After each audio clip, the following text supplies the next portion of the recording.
Howdy and welcome back to Beyond the Pew. I am Taylor Schroll and we are recording this from my home for the first time ever. I'm on my couch. These are my kids' toys, my kids' shirts that I haven't put away.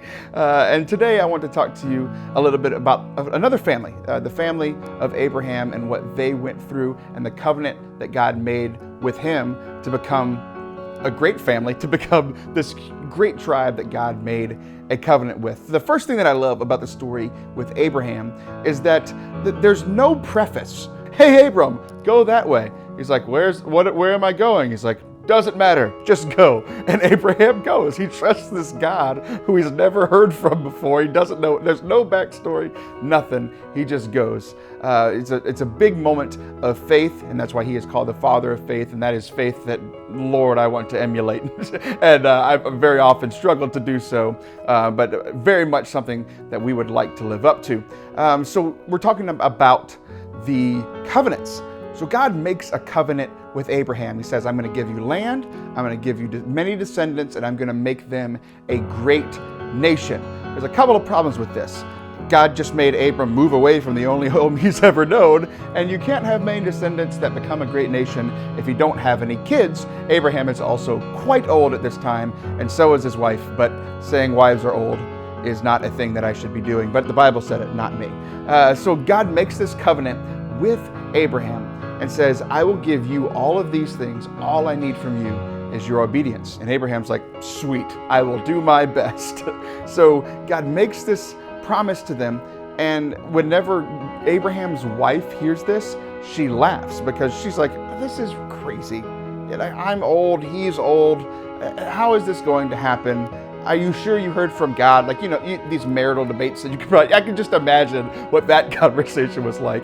But then God overhears Sarah laughing. So God makes them name their first baby the word for laughter, which I think is hilarious because it's literally a punishment by using the word laughter, which reminds me a lot of my life. So God made this covenant with them. He finally comes through, gives them a son, even in their old age, this huge miracle. So everything's going to come together perfectly, right? No. God then, the next challenge that he has for Abraham is he says, I want you to go sacrifice your son. And you can just imagine Abraham, like, first of all, this is the hardest thing to ever ask a parent to do. Like, it's to the point where, like, we can't even fathom it. I tried to think about it, and it's just like, I can't even bring myself to think about that. But Abraham is so obedient to God, and he knows that this child is a gift from God. So it's like, okay, I don't understand, but I'm going to do it anyway, which is so difficult, but he does it. So they walk for 3 days, another awkward conversation I'm imagining with his wife before they depart. They walk for 3 days. His son is carrying the wood for this funeral pyre that is going up to the top of this mountain. They go up there, and then right at the last minute, God, stop! The angel of the Lord yells at Abraham and says, stop! Don't do it. And this is a story that, like, by itself doesn't make any sense at all. You're like, why is God telling Abraham to sacrifice his son? This story doesn't make sense until thousands of years later, because God told Abraham then, it's on this mountain that I will show you my love. And that mountain was called Mount Moriah at the time. 2,000 years later, same mountain had gotten its name changed to the Mount Calvary, where Jesus, God's only son, was sacrificed. For us, Jesus was obedient, just as Abraham was called to be. This story that, like, we as parents can't look at and fathom, it was ultimately an entire sign of God's love for us and what he was eventually going to do for us. By doing what we know as parents is impossible is what God did for us in sacrificing his one and only son.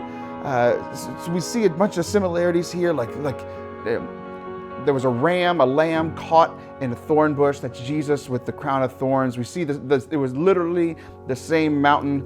The young kid could have gotten away because we know that the child was very old. Abraham was pushing 100 by this time. Jesus was obedient even when he could have gone away. When he was in the garden, he said, Lord, I do not want this cup. Let this pass from me. But not my will, but your will be done.